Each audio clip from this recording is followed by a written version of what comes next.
at the intersection of public health, environmental science, and community empowerment.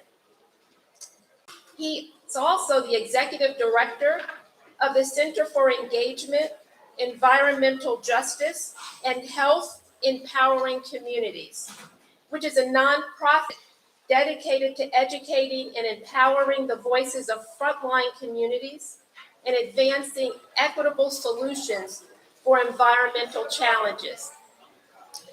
With over 2 decades of experience, Dr. Wilson has worked with communities across the country to confront pollution, climate injustice, and health disparities, transforming data into action and science into social change.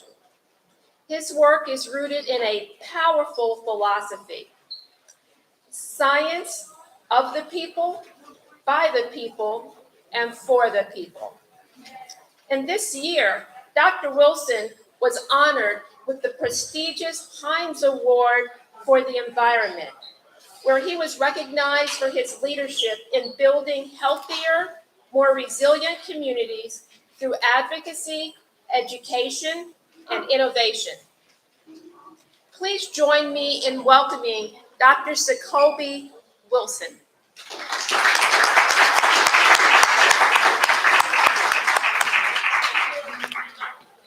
Thanks for that great introduction. Really excited to be here today. I'm going to get too much of my preach today. I'm not a minister, so I'm going to get in trouble here. I stayed at Holiday Inn last night, but those ministers' room, I'm not trying to be disrespectful. I'm just get the spirit, because I'm from Mississippi, y'all. Okay. And I saw a commercial. You know, you have those tourism commercials. Like, what tourism commercial have about my state? Because my state got some issues. It has a history. But they talked about the music, right? The roots of our country's music. Like, oh, the music, right? Blues and country music, pop music, right? Jazz. All that comes from the Mississippi Delta. So I'm from Vicksburg, Mississippi. Okay, I'm a son of Mississippi. You know, my father, God rest his soul, is not here with us anymore. My dad, and we talking about environmental justice, we want to lean into this a little bit. My dad was a pipe fitter, y'all. So some of y'all may work in construction, may know about pipe fitting. He would build infrastructure, both good and bad. Both good and bad. And you think about these issues of environmental justice in this first summit, you should give yourselves a round of applause for being here at this first DC Water Summit. So y'all, power to the people. So you think about, you know, infrastructure and what it means. Water is a human right. So I'm gonna say it again, y'all. We said it together. Water is a what? Human right. Right? So you think about that. Having access to clean air is a what? Human right.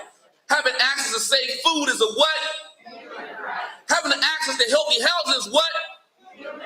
So we're talking about human rights when we're talking about water. Water affordability, right? You heard Council, the ANC, you're ANC, right? Council member, I'm sorry. Council member said before, some folks have to choose between paying for their water and paying for their food.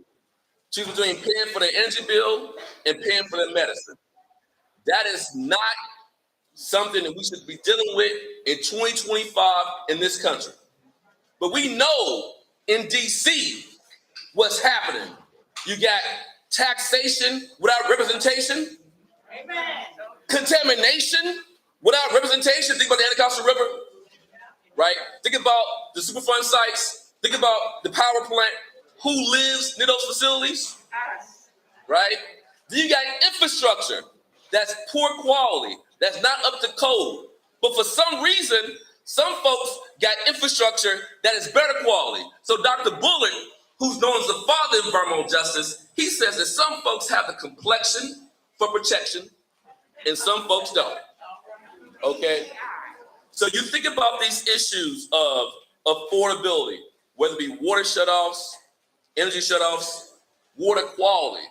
We know some years ago, was it been 15, 20 years now when you had the lead issue? It was found that lead levels were 50 times higher. Was it 50 times or was it 80 times higher? It was higher. It was really high, right, than what was allowed by the EPA standard. We know that you also, when you think about accessibility, we have infrastructure issues, I said before. So I like to talk about, our 5 houses. I believe there's 5 houses you should be taking care of, and I'm leaning into Booker T. Washington, right? Self-sufficiency, taking care of yourself. I'm also leaning to Sankofa, right? Looking backwards, bring it forward. So getting back to basics. So you think about your 5 houses. Your first house is your body. So I'm gonna skip that house because we take care of your body. Your second house is your family. You have a faith tradition. I would say your third house, your house of God. For me, you would say, Dr. Wilson, I say correct. That's your first house. So you can correct me. Instead of corrected. That's fine. But then your 4th house, right, is your community. Your 5th house is your organization. Okay. So you think about that family unit, that family house. Think about the buildings that we live in. Environmental justice about what we live, what we work, what we play, what we pray, what we learn. Let me say a little bit slow for you, from Mississippi again. We talk fast. What we live, what we work, what we play, what we pray, what we learn. Think about your home, that infrastructure. For those of you who are dealing with the energy shutoffs, for those of you who are dealing with the water shutoffs, for those of you who are dealing with lead issues, and you may have had a kid who's been exposed to lead, right? How you gonna put America first and put your kids first, right? How we still have kids been exposed to lead? Y'all know that lead is cognitive dysfunctioning. So instead of having more, Fannie Lou Hamers and Sojourner Truths, right? Booker T. Washington, Frederick Douglass, Marcus Garvey's, Dr. King's, you know what I'm saying? Obama, whoever you want to name. Instead of having more, it puts a cap on our kids' potential. So think about the intergenerational justice issues, intergenerational injustices of kids who continuously have been exposed to lead. The next generation and the next generation. So we got to fix that house. You may be also dealing with mold issues, humidity issues, right? Now we talk about, this issue of water. I want to give y'all a larger concept. This food is called food energy water nexus, okay? So when you think about energy issues and water issues in your home, what are we talking about? So you may have not just the issue of mold and mildew and humidity. You can have flooding in your house. Some of you are dealing with that. You might also be in an urban heat island, right? So what is that? Why am I bringing these issues up? Because all these things are connected. So you think about what's an urban heat island? It's an area, a neighborhood where you have a lot of concrete and asphalt, right? So it stays warmer, right? All the time. And why is that? Probably because some of our neighborhoods don't have trees, right? And so trees are good for what? Heat mitigation, air pollution mitigation, right? Oxygen, y'all remember evapotranspiration, shading and cooling? Trees allow you to stay cool. Trees allow your neighborhood to stay cool. Trees allow your house to stay cool, right? So you think about these issues of our communities where you have too much concrete and asphalt. You don't have enough trees. And then you have sewer and water infrastructure, right? Publicly regulated sewer and water infrastructure or up to code infrastructure, infrastructure that's high quality. Many of you are dealing with compounding issues, right? So what can we do about that? So this summit has been about not just problematizing the words of Jesse Jackson, solutionizing. Jesse never said it, but if he did say it, he would say it like that. Let's not just talk about the problems, right? The solutions. So you think about what are some of these solutions? Before we jump too far on solutions, I'm gonna give a little bit more data. So 2021 study found that median water bill burden for Black households in DC was 51% higher than white households in DC. Okay. 2025, we got to figure it out. Yes, ma'am, we got to figure it out. 2025 report noted that 85% of multi-unit homes with disconnections occurred in wards 5, 7, and 8. Who lives in Ward 5? Raise your hand. Okay. Who lives in Ward 7? Raise your hand. Okay. Who lives in Ward 8? Raise your hand. So we got a majority of folks in this room lives in one of those wards. So you think about when you in your neighborhood, what are you seeing? You're seeing these infrastructure issues. You're feeling it. You're experiencing it, right? Another study's found that when you think about DC's water, now we talked about DC water before. DC water has the right to shut off water to multifamily units when a landlord doesn't pay rent, for non-payment, even though the tenants have no control over the bill. Part of this thing is about power. That's disempowering. That needs to be fixed. So when you're talking about, council member mentioned before, and I think others mentioned before, what we need to be doing, we need to make some modifications to regulations on the books. That needs to be fixed. That's something that can be worked on. And I think DC session is a 2-year session. Is that right? 4-year session. So let's work on that. Let's get that taken care of. A 2020 report found in DC that low-income African-American households were at a greater risk of lead exposure from infrastructure projects. So in the progress of upgrading infrastructure, you could be exposed to lead. And think about this. We need to know where all the lead service lines are in DC. Do we have a map of all the lead service lines? No. Okay, we do. Okay, that's good. No? Yes? No? I saw some heads. Yes. Okay. I see heads saying yes. So sounds like we have an education. We need to educate each other. Sounds like there is a map, but people may not be able to access the map. Okay, let's get that fixed, right? So we should be able to visualize what the lead service lines are. The reason why I mention that is, let's just take this, let me slow down a little bit. So we have a map of lead service lines. Does everyone in here know about their private line versus the public line? So what's the distinction between the private line and the public line? So the public line is a line that comes up to your house, and y'all can correct me if I'm saying this incorrectly, comes to your house. The private line is a line inside your home. Okay, so when we're talking about fixing our infrastructure, we have to talk about, okay, there's investments in the public line, but what about folks who are low income, don't have resources to deal with this at home on the private line? That's an inequity too. Where's the money at for that? Okay, now over the years, DC has made upgrades to infrastructure. I believe the American Society of Civil Engineers recently gave DC infrastructure, I think a C, maybe? So C, it's going up, it's improved over the years. I believe wastewater, they get a B minus. Recent report was a B minus. So that's making progress. I think in some other areas of infrastructure, I think in bridges, I think it gets a D, DC gets a D. But we have to think about how we're tracking change, right? So some of you in this call and response, you're saying no to some things. Like, so maybe there's some improvements, but you're not feeling it, right? Because you're the ones with a kid who's been exposed to lead.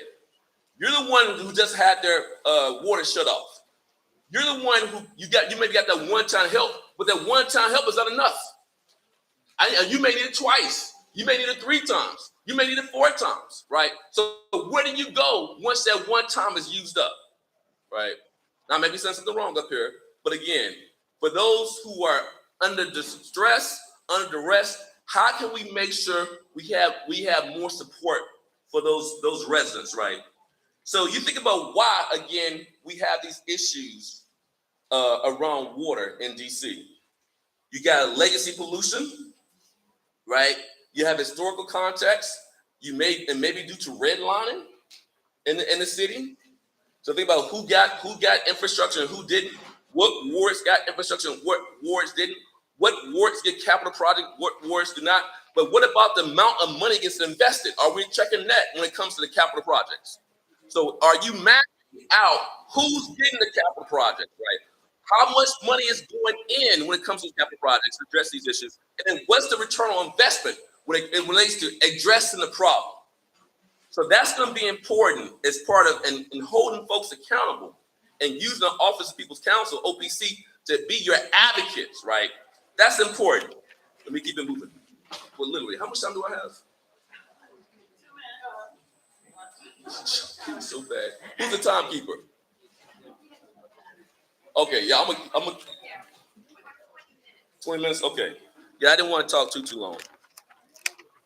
And so when you think about these issues of lead again, let me slow down again. Think about the issues of lead. So I believe it would take $1.8 billion to replace all the lead service lines in DC. That's 41 to 42,000 for those who work in these offices. Is that stat correct? 42,000 lead service lines. That's a lot of lines, everybody. That's a lot of money, 1.8 billion. So do we have the money?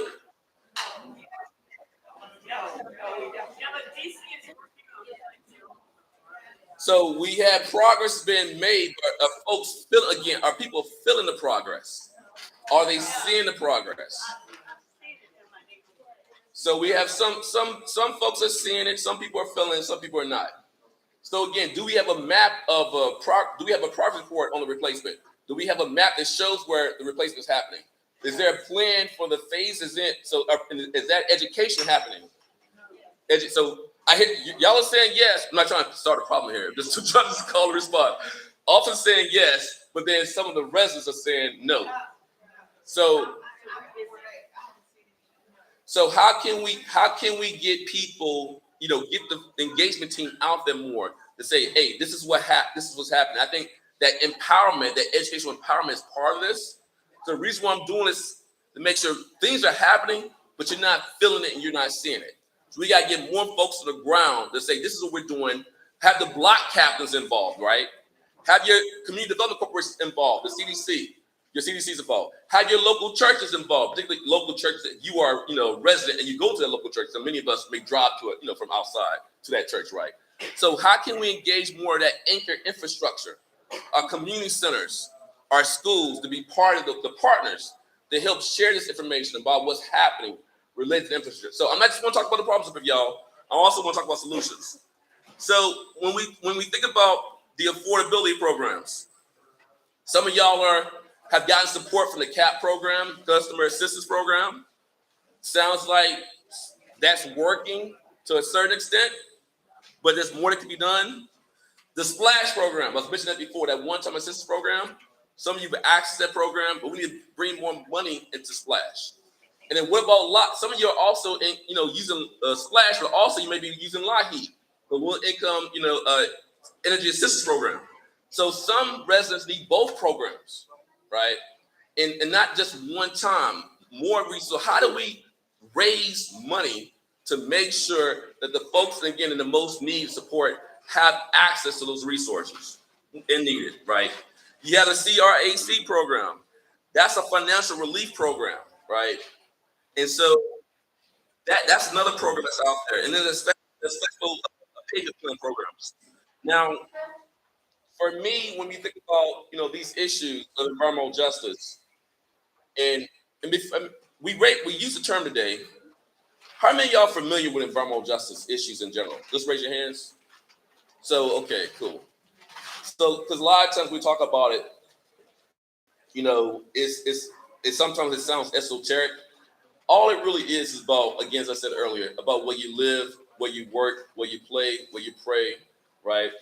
And so if we're going to make sure that DC and those 5 homes, again, your family and your house, stick to that second home, we're going to be able to approve those homes. We really got to, I think, use a justice framework. Now, one of the things that I think that'd be important for us to look at in DC, and then getting back to this issue of power, you have a session. Y'all should be advocating for change to be made to make sure you can get more assistance. You have to also be advocating with your ANCs. Hey, who are the ANCs in the room? Raise your hand if you're an ANC. So we only have one ANC. How many ANCs have been here throughout the day? Have you had a lot of ANC participation? So we got to see the ANCs, working more with OPC. They were here earlier. So a few were here earlier. Okay. So that's a resource that y'all should be looking to, engaging and pushing on your ANCs. How many of you are familiar with the DC Sustainability Plan? Good question. The DC Sustainability Plan. So are these issues that we're talking about today around water floatability, accessibility, water quality, are they in the DC Sustainability Plan? Yes or no? For those who are familiar with it. Yes. So is the OPC integrated to the DC Sustainability Plan? It's the Office of People Council in the plan. Okay, what I'm trying to do is we have a DC Sustainability Plan. How are these issues baked into that plan? Are they baked in? Is community voice? The thing about environmental justice, everybody, one of the main principles of environmental justice is people speak with their own voice. We call that representative justice. So is the people's voice baked into the DC Sustainability Plan? That's why this summit is important. You should make sure that your voice is heard in the plan. That's a very important, another item you should be focused on. How many are you familiar with the comprehensive plan, DC comprehensive plan, DC 2050? Raise your hand, please. I'm gonna say this, y'all. That's probably one of the most important opportunities for you to have an impact on your infrastructure in your neighborhoods. The DC comprehensive plan, DC 2050. It's called DC 2050. You're in the process right now of engaging on updating the comprehensive plan for Washington, D.C. You should all be in those meetings. That's not gonna, now I'm gonna say this. That's more of a long-term solution. In the near term, like for people who have their stuff shut off, OPC, right? But the long-term solution to address these infrastructure issues around water shutoffs, energy shutoffs, urban heat islands, flooding, combined sewer overflows, all those issues, the lack of trees, flood mitigation, all that should be baked in to your comprehensive plan. You should be advocating for your community voice to be heard in the revision, the updating of the 2050 plan. You want to make sure that a justice and equity approach is baked into that plan. So the areas with the most need, right? So I always like to say, those who are the front line should be at the front of the line. So your communities, wards 5, 7, and 8, the folks that are dealing with more of these shutoffs again, energy shutoffs, y'all need to make sure your issues are heard in the development of that plan. Y'all got that? Please work on that. That is very, very important because again, when you think about these issues around infrastructure, right? Housing, food, right? Unjust housing. How can we move to just housing? Unjust food. How can we move to just food? Unjust transportation. How can we move to just transportation? Right? That's all the comprehensive plan. That's all the master plan. That's all in zoning, y'all. That's the planning commission. Okay? And also capital works. Like, where's your money going? Who's at the helm? If no one's at the helm, right? It could be going towards that don't really need your resources, right? Now, I'm going to talk about another issue that y'all said I had 20 minutes, I think 7 minutes ago. So okay. So,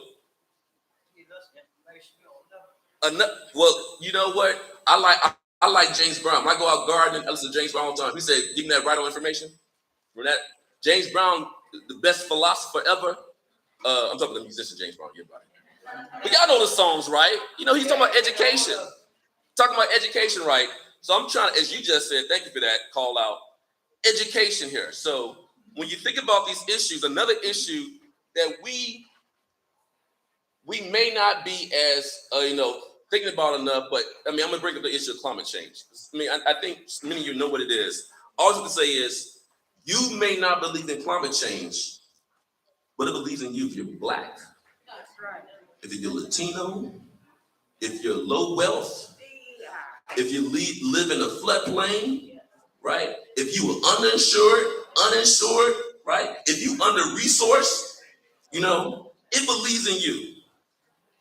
So climate change, and the reason why I bring it up, if you are dealing with issues, we're talking about Water Summit, I'm going to say it again, water affordability, water accessibility, and water quality, okay? Infrastructure.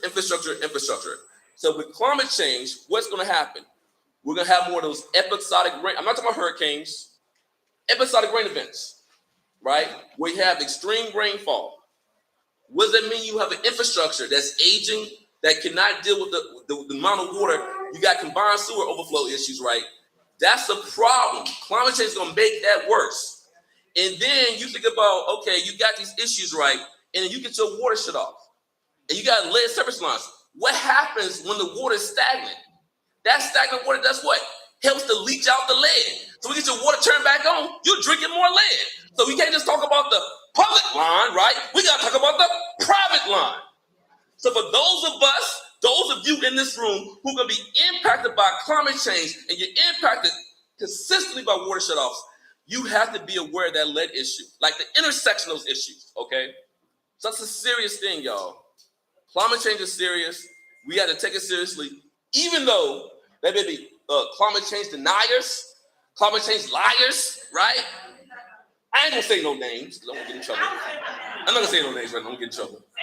I'm gonna say it. Get in trouble. You gonna jump? Get me in trouble. You said Agent Orange. He's so bad. He's so bad. But you got certain folks. I said I was gonna do this today. You got certain folks. I gotta go back to my notes. I wrote a whole lot of notes about this. Certain people who don't believe in science. Certain people who don't believe in data. Certain people who don't believe in facts, right? Environmental injustice is real, y'all. Environmental racism is real, okay? People have been impacted, poor folks, right? People who look like me, people who came from the ancestors, folks who died for us. Those of you who look like me, y'all know what I'm talking about. Descendants of enslaved people, right? Why do certain neighborhoods in DC look the way they look, right? It's not by accident, it's by design. It's called planning, not accident, okay? So they don't believe in facts, right? They believe in hate, but we believe in love, okay? They believe in fear, right? But we live in hope. They believe in empathy, but we got what? Empathy, okay? They believe in discrimination without representation. But we live in inclusion, right? They believe in injustice, but we need what? Justice. We believe in what? A beloved community. How can you have a beloved community when your water's been shut off? When your engine's been shut off, right? How can you have a beloved community, in the words of Dr. King, when you got people who don't have access to safe housing, right? Heat waves, y'all, are hell for the poor and the elderly. Water shutoffs are hell for a poor and elderly, right? Energy shutoffs are hell for a poor and elderly. That's why we got to have power. I'm not done yet, y'all. Power. Power. Shout then, sister. Power to the people. That's what we got to have. Power to the people, okay? We got to move away. Again, this is a little bit beyond. See, y'all said I had the time, so I'm going to preach a little bit. Told you I'm from Mississippi Baptist, Mount Carmel Missionary Baptist Church, Vicksburg, Mississippi. Now, y'all know we got to move from lies to the truth. We got to have data. So let me slow down and calm down. My blood pressure is rising a little bit. I left my medication at home. Take a little breath. Yeah, I see it. Thank you. Thank you. I'm sorry to sweat too. Yeah. Oh, yeah. Let's get it. Okay. So we got to have data, y'all. Not lies, but the truth, right? So I mentioned before, we got to have data on water shutoffs. But you want to be able to show that in an interface where we see where we have neighborhoods with water shutoffs, energy shutoffs, flooding, all that's important to visualize that data. Do we have that type of mapping tool for the city, for DC? Do we have that yet? So the tool is there. Is it transparent? Have people been trained? Local folks been trained? So in my bio, talk about the science that I do, y'all. I do what we call empowerment science. Not with an I-N, not with an E empowerment, but an I-N. So what I did is how we connect people to the power they already have. We use science and data for that. We need that mapping tool to be publicly available. So you can go in and zoom into your neighborhood. You can see the number of water shutoffs, energy shutoffs. You can see issues around heat, islands, and weapons. Again, you want it all in one place, one-stop shop.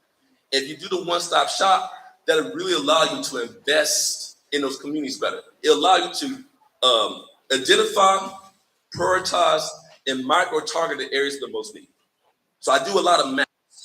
Even though I got lost in New York, I built mapping tools, but I couldn't. It was bad.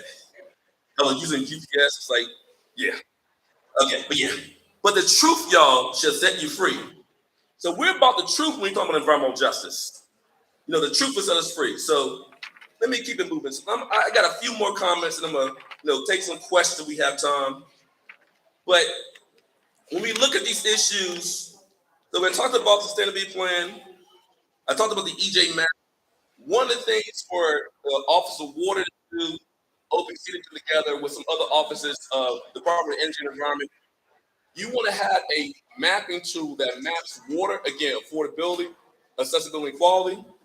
You should be looking at things like lead service lines again, lead cases, you know, with children that have been exposed to lead, right, or adults as well. Your sewer outflows would be a good thing to map as well. Your watershed and your sub watershed. So what water? I'm not sure everybody knows their watershed or your sub watershed. I don't know mine, but it's important for us to build it into the map as well.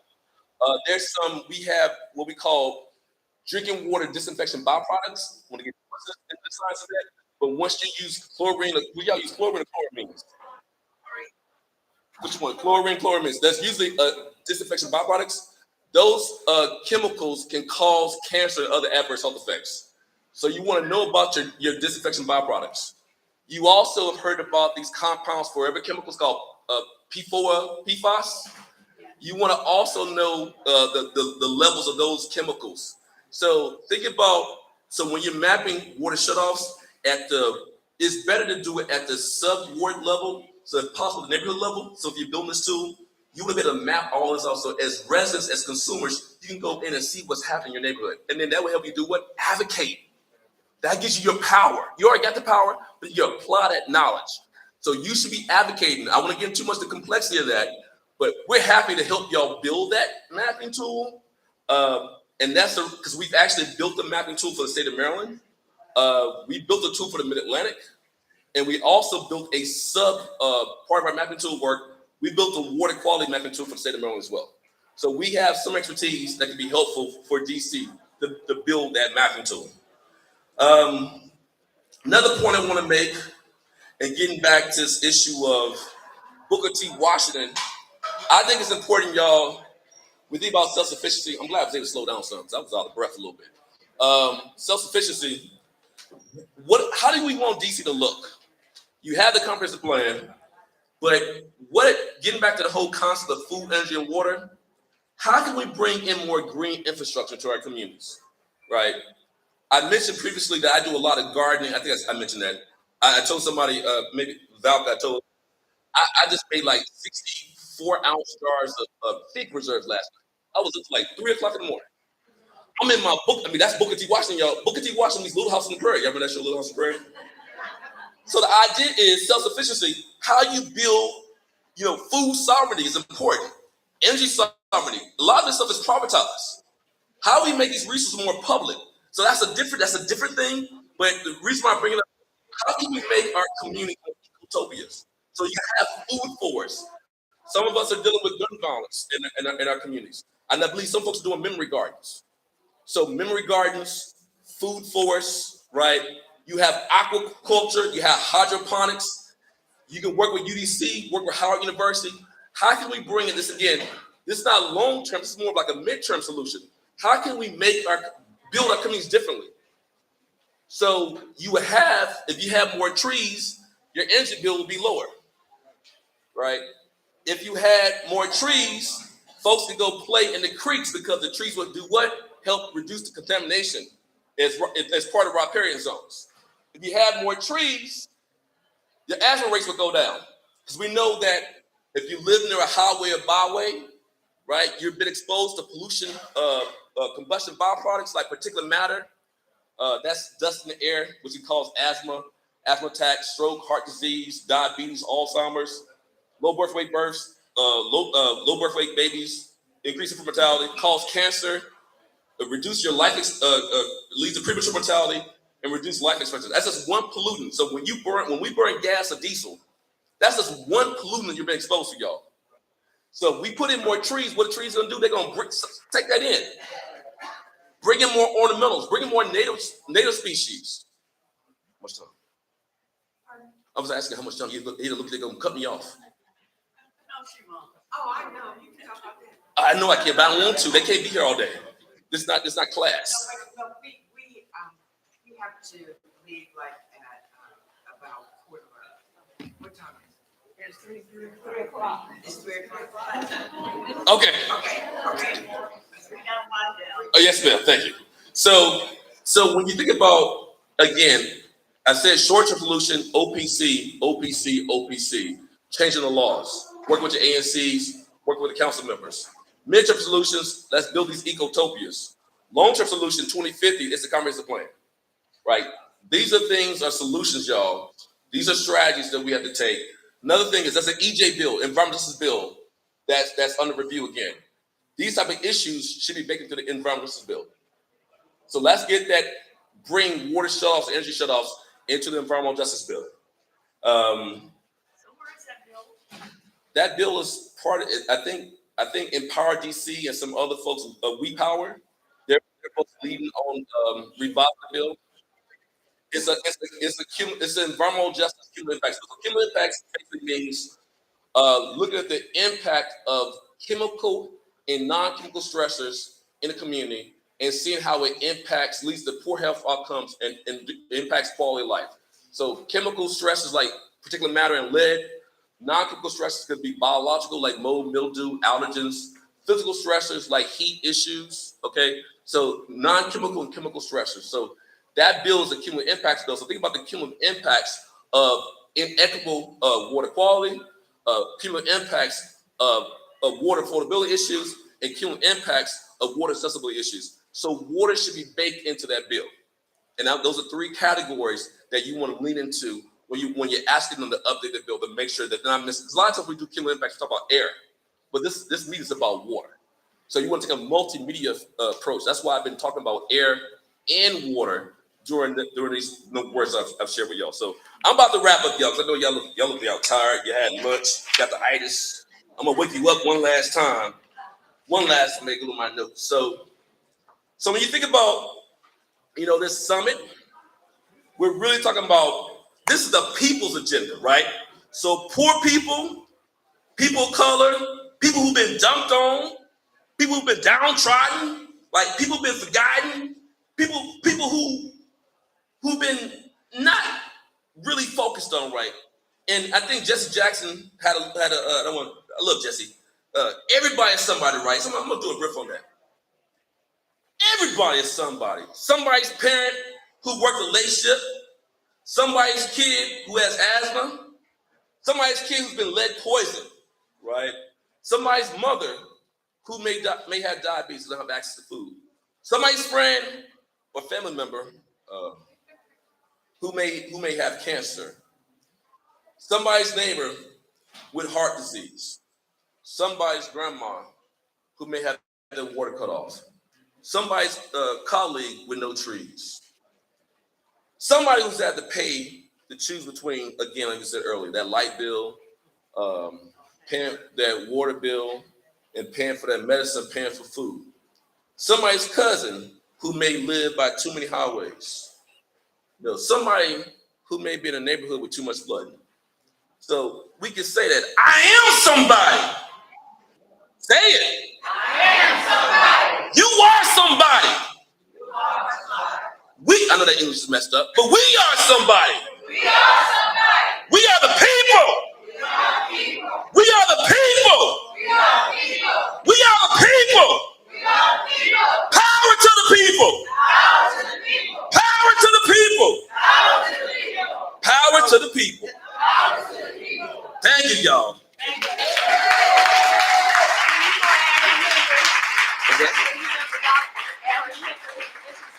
Yes, ma'am. Okay, thanks for that time, y'all. Any questions? Or now I'm going to sit down.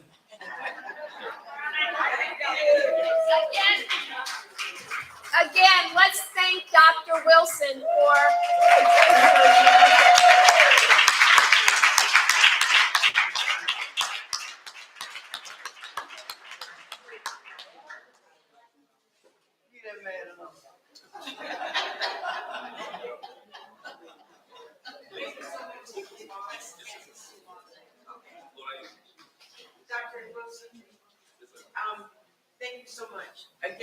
My name is Valka Valentine, and thank you for doing this. I had to go get a tissue because I got a little emotional with your poem.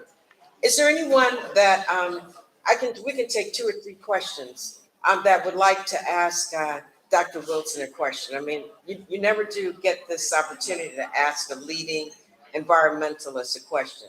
He's just won a prestigious award, the Heinz Family Award. It's like a MacArthur Foundation award, right?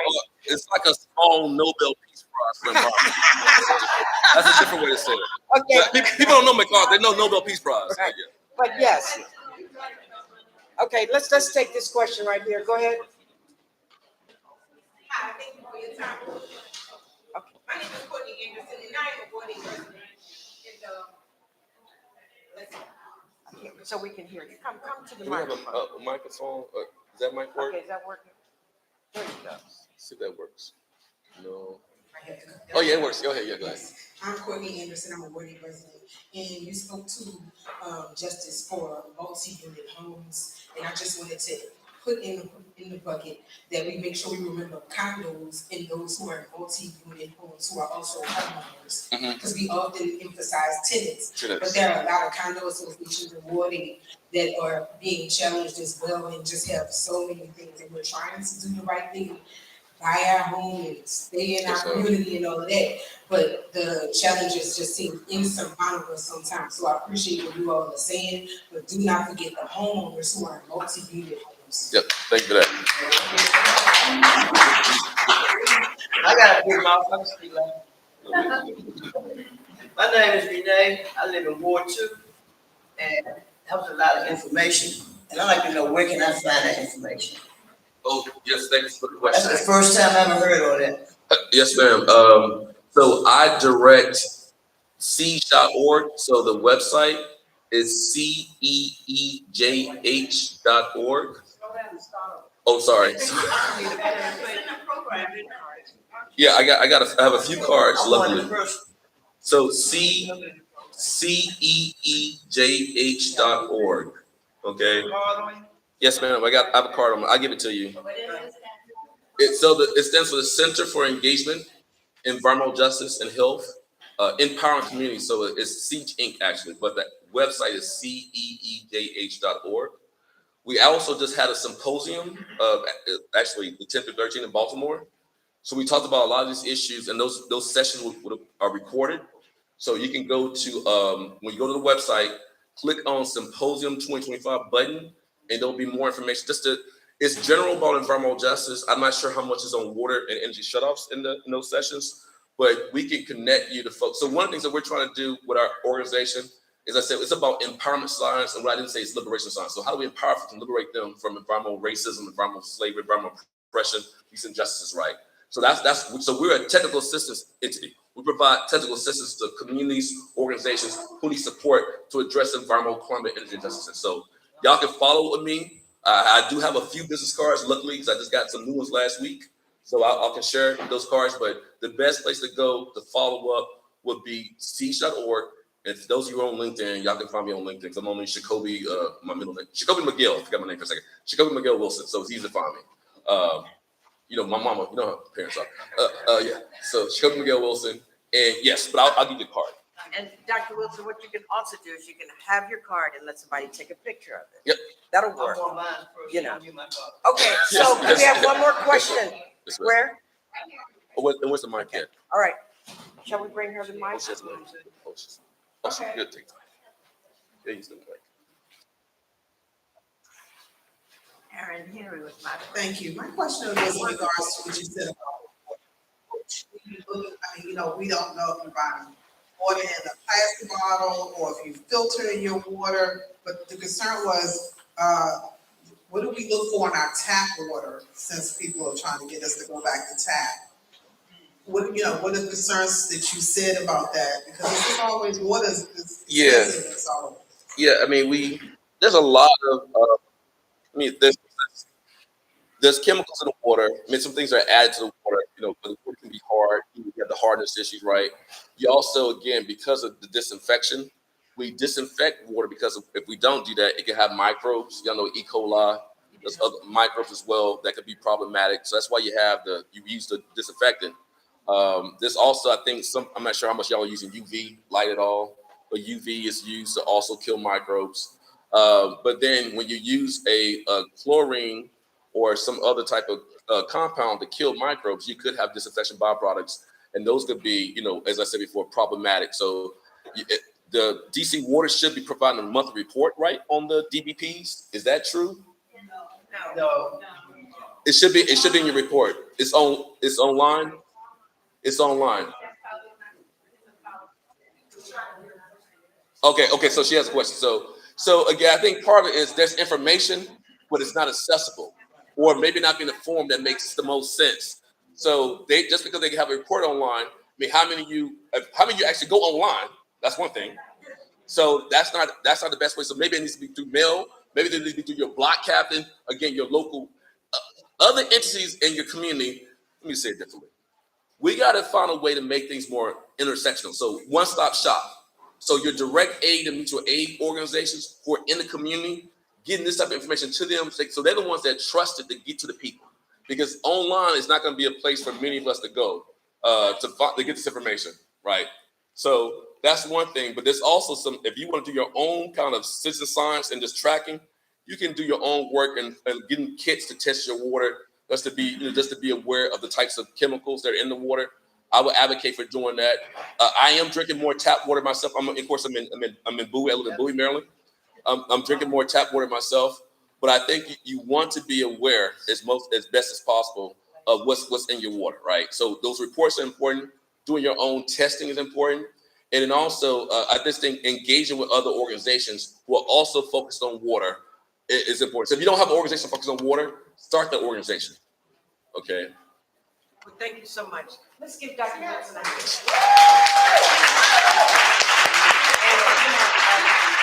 Dr. Wilson, did you drive from Baltimore to be with us here today? Yeah, I drove from Bowie. Just From Bowie. Bowie? Yeah. Okay, well, that's not too bad. Yeah, I'm good. Okay, but we really do appreciate you. I do want to bring up the Water Services Division Manager, Antaeus Case. He has some remarks, and I think that we have some raffles. Does everybody have a raffle ticket? Okay, so we do have Mark Williams is in the house. Is he in the house? Would you like to do this before Antaeus gives his remarks?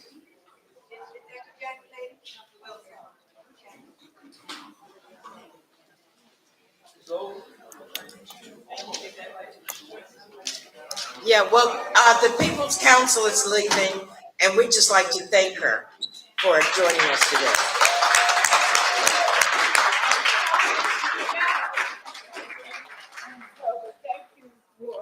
Thank you for coming. It is really appreciated. And, we are there for you. And as you're showing, you're there for us. So please continue to support the office. Feel free to ask any questions. If you see me, ask a question, and I'll direct you to the right person. Okay, thank you. All of this summit, all of it that you experienced today, the beautiful lunch and everything was possible because of the People's Council, and we really appreciate it.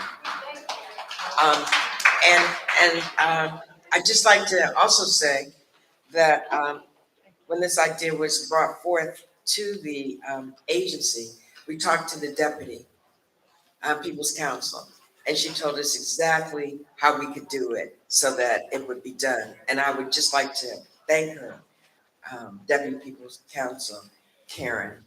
Thank you so much. And you know what she said? Show, at least in one of those sessions, the intersection between water, Pepco, gas, show the intersection, show that it's interrelated. And I think that we got that today. What do you think? Yeah. And I'm really grateful for that. So Mark, wherever you are, okay, let's give out some good stuff. And then Antaeus Hayes, our manager, will close this down. Thank you.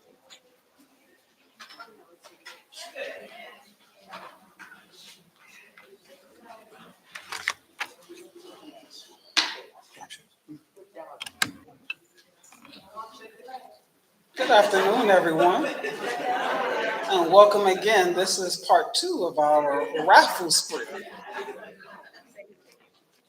So, thank you again for everybody who came out to the event. We really appreciate that you came out to support us. There will be no People's Council if we didn't have. So it's the least of our pleasure to do this for you guys and be a part of something like this. It's awesome. Okay. So let's see what we have here. Now we're going to shake it up. I've been requested to shake it up again. So we're going to shake it up. We're going to pull out a lucky winner. Let's see what we have. That's right. But I don't have a ticket. You do? It's too late now. It's too late now. It's over with. Okay, who else doesn't have a ticket? Okay, all right. Okay, go ahead, Mark. I'm sorry for those who didn't receive the ticket. So we verified if everybody had a ticket and we try to go through the process of making sure that everybody had it. So Mr. Hayes is going to come around and make sure you have it. I want to make sure everybody has an equal opportunity to win. We're going to shake it up again. Yes. We put this one back. Good already pulled that. She gave them one, they got one. Everybody else. Okay, so this is the official shake up. Okay.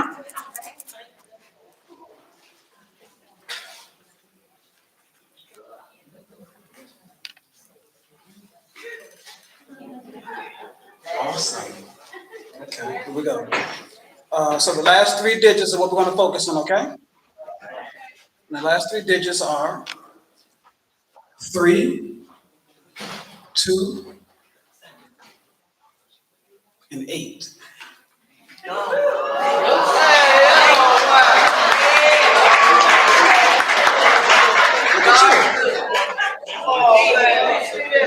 I know. She should have did it. Wow.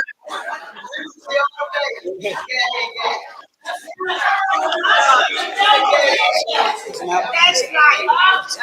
So, just, this is, Want to make sure everybody had a chance.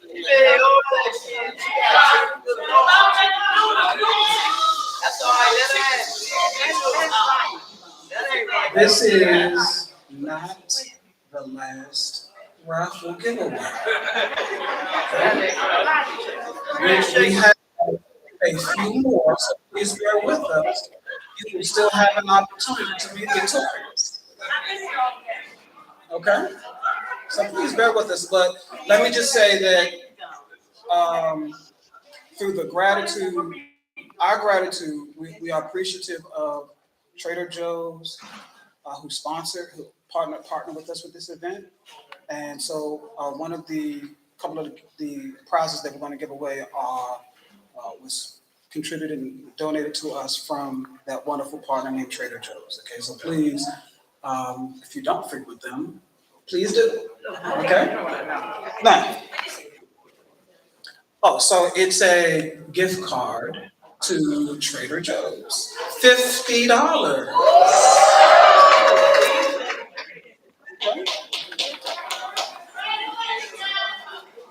And this is the Trader Joe's gift card.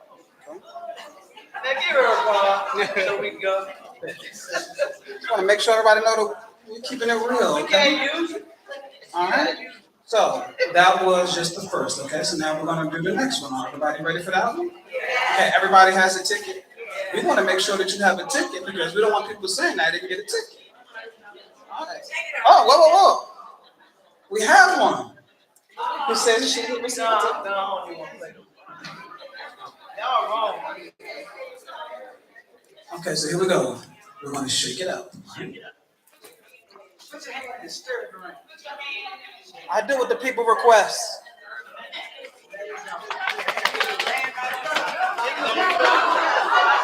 Okay. That was part of it.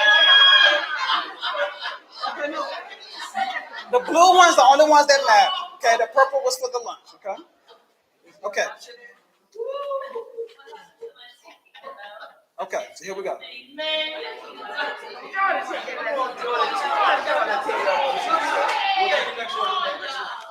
Okay. So again, we're focusing on the last three numbers. Are we ready? Okay. So those last three numbers are 3, 0, 6.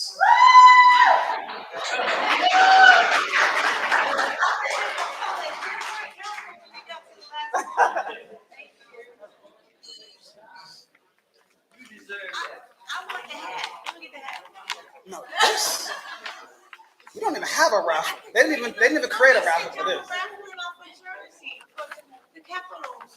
Well, I'm so sorry to hear that, but we did the Alex Ovechkin jersey this morning. I'm so sorry for that. Are you saying you're not interested in this one? Oh, okay. So this is also Trader Joe's $50 gift card. Okay. So they were very, very generous with us. Okay, so we appreciate that. Okay. We'll think about that. We are not done. Nah, this, I mean, yeah, it's just like Oprah, right? Everybody gets one. Okay. Okay, so here we go. Okay. Switch it up a little bit. Again, last three digits. The last three digits are 0, 9, 4. 0, 9, 4. Okay, no 0, 9, 4. Okay. Wow. Okay.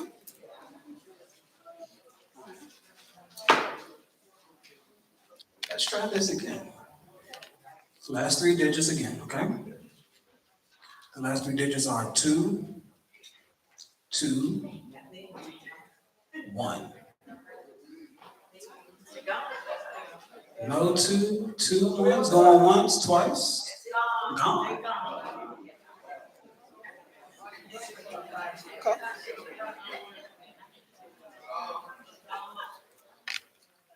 We're going to get right to it this time. Okay. 1, 8, 3.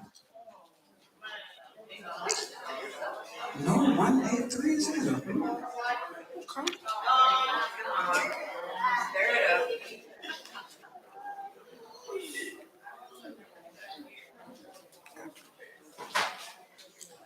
1, 9, 4. 1, 9, 4 is already gone. So nobody wants to go around for that. Huh? Okay. That could be true.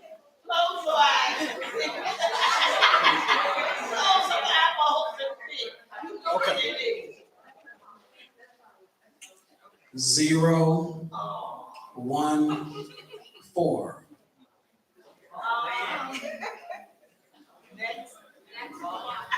What is wrong with you people?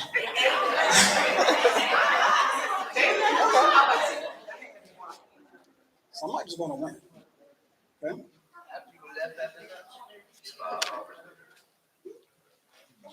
0, 4, 0. 0, 4, 0, no 0, 4, 0. That's a good one. Okay. I do what the people request. I do what the people request. 1, 7, 5.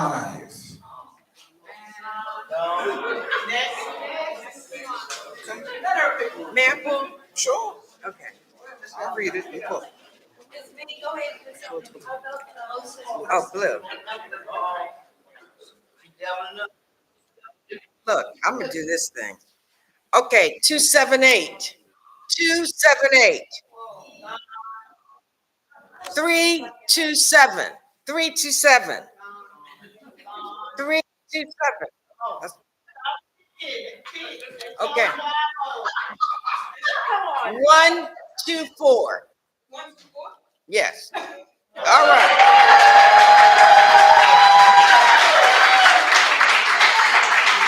And Mark, would you tell us what it is, please? What is it, Mark? So this is also for one of our partners. This is a $50 gift certificate for Target.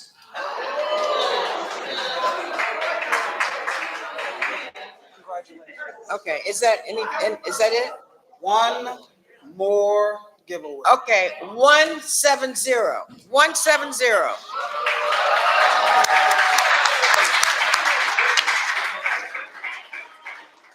And Mark, where is this from? Also, Oh, you've this never is won. also a $50 gift card from Target. Yes. Okay, thank you so much. Congratulations. Thanks, Mark. Thank you.